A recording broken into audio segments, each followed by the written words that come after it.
ofa fue kafae asi o kutupuanga koko e pesi o kumafutefua tahai koloa kakoe ofaanga fakafeta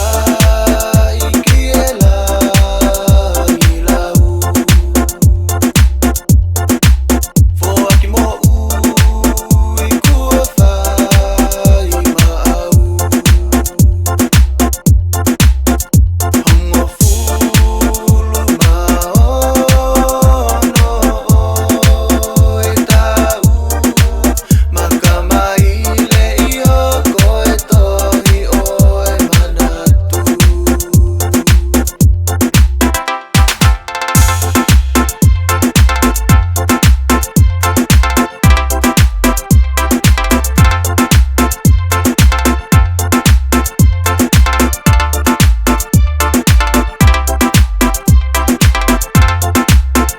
Wataha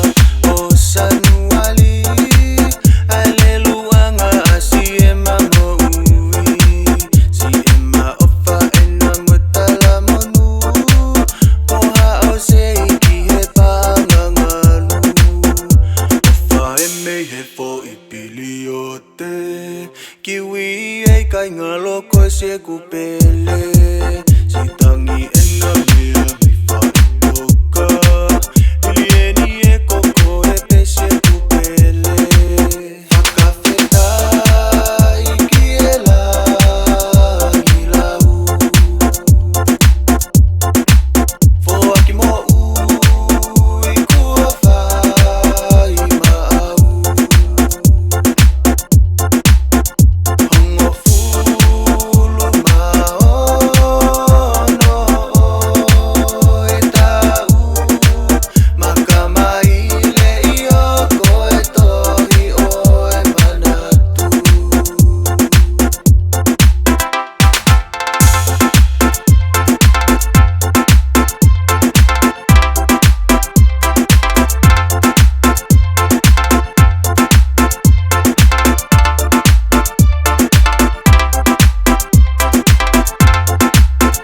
Me afaka vale